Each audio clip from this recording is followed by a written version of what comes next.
Hey guys, it's Autumn here, and today we're actually doing a bit of a still life painting, which isn't my normal cup of tea, but it's kind of what I've got. This is a painting I'm doing as a request slash present for my mother, so I figured I would record it because I knew it was going to take me a couple hours to do, and I didn't know when else I was really going to have time to record. So I wanted to do this piece. And I will hopefully be able to get a little bit more of a grip on my recording schedule and have time to do more of the fun videos that I've done in the past, as opposed to just these speed paint style things that I'm doing right now. But who knows at this point? I've been very busy and I don't foresee the busyness going away. So there is also the opportunity for vlogs in the future, which could be quite fun. So anyways, this is a still life painting of a wine bottle. I did change the label though to say something different than the actual wine bottle did, as it is a present, so I wanted to make it a little bit more custom. And I did alter the color of the wine bottle to be more vibrant as opposed to a dull green. I made it a more vibrant purple. I also used the Primatech Amethyst paint from Daniel Smith to make the wine bottle sparkle, to give it more of a shimmer and a glass look, which I think worked out in the end. So it's not really anything crazy. Also, since this is an 11 by 15 piece, I could not fit it all on camera. So my hand is going off camera to paint grapes, another cork from a bottle, and just a flat brown table. So I try to keep it even where I'm painting, so it's not so much of just you see nothing, oh, then I'm painting up here again magically, oh, you see nothing, I'm painting magically. So I tried my best. I don't think it necessarily worked out perfectly, but large paintings are very difficult to film, which is why I try to work on 9 by 12 or 8.5 by 11 to the best of my ability. But this one warranted being a larger painting because it was a present. So I used a normal technique that I would use for this piece. I don't really have too much to talk about, so that's kind of what I'm going to focus on. So I sprayed down the entire paper with a spray bottle that I have, used a flat wash brush, like an 1.5-inch wash brush, to spread the water evenly across the paper. I let it soak in until it was damp, went over it with soft washes of the colors that I planned on using, and let that dry a bit, and then went back over with multiple glazing layers in order to get the specific colors and saturation of color that I wanted. There's a couple spots where the angle of the bottle are off just from the way that I drew it. I do go in and I fix that when I use colored pencil as my finalizing technique, but for the watercoloring portion, it looks kind of off kilter, so there's that. I just have to get a little bit better at painting more realistic things, because I do tend to draw a lot of cartoony characters. So I'm trying to stay within a very simplistic color scheme of brown, purple, red, and this Quin Gold color that I'm using for the background and the label. And then I use the brown over the label to give it more of an aged look, and just I try to keep it very simplistic and just like one of those very cliche wine bottle paintings that you would find, or like, I don't know, people who have wine bottle themed kitchens know what I mean. I don't really know how to explain it. If I had a picture, I'd show you a picture of what I mean, but you'll just have to take my word for it. I ended up using a lot of the Primatechs for this, not intentionally, but it's just kind of what happened. I was trying to play around with the Daniel Smith paints, but I didn't want to mix because I hadn't tested any of their mixing qualities yet. I want to make a mixing chart of all the colors to kind of see what I can get from them, but that's going to be another day when I have way more time than I did when I was painting this. So I used the Piemonite.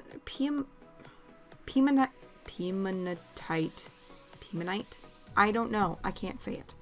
I said it properly in the swatching video. I can't now. For the corks, because they have a rusty kind of color with like black speckled granulation, and it looks really nice. And then I glazed over it with a brown to kind of desaturate the red tones that I was getting from it, because I didn't want it to be a super red color. I used not just my Daniel Smiths, I used a couple of my Grumbacher Academy and my Winsor Newton Professional Series paints as well. Just because, again, I'm not familiar with my Daniel Smith paints yet, and I don't want to use them and have them not look the way that I want. I want to test them out and play with them a bit more before I get completely comfortable using them. I am sad though I didn't get to use my Cobalt Teal for this, but that will get its own painting because Cobalt Teal is just gorgeous. I don't know if there's much else I have to say for this. There's a little inside joke on the label for this bottle, and it's definitely one of my favorites. I also go in with colored pencils for shading and outlining because I didn't want a harsh outline for this. I felt like it gave it more of a rustic look with just a colored pencil, so I stuck with that. And I also used gold gel pen and white gel pen for gold sparkly detailing and the white for highlights, because I oversaturated certain spots on the bottle that I wanted to be the highlights and shine of the bottle. So I went back in and I fixed that. I genuinely think that's all I have to talk about for the painting process. I will be away for a little while this upcoming weekend, so I may vlog, I may not. If you're interested in a vlog, let me know.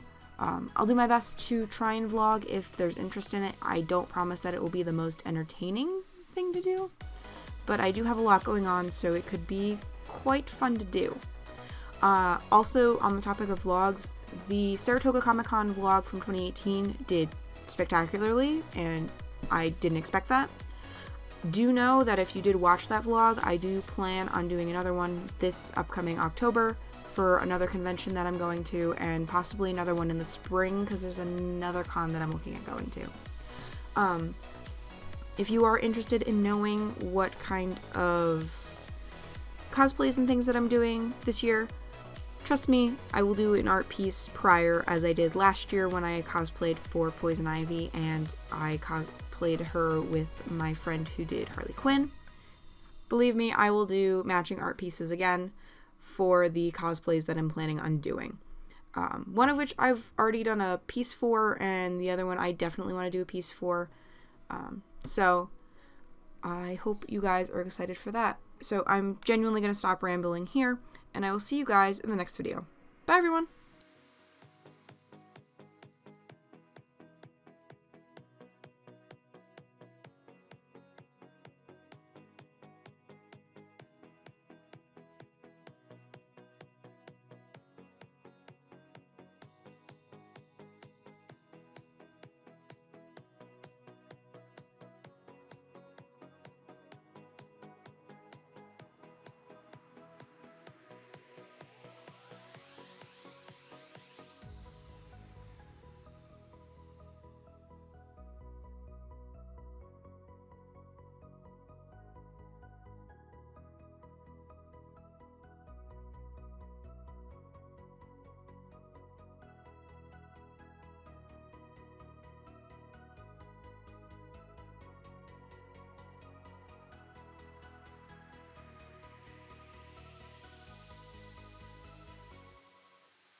Hey guys, if you like this video, be sure to check out another one over there, and if you want to see the full playlist for this series, check out over here. Thank you for watching, and subscribe if you like, and I'll see you in the next one. Bye everyone!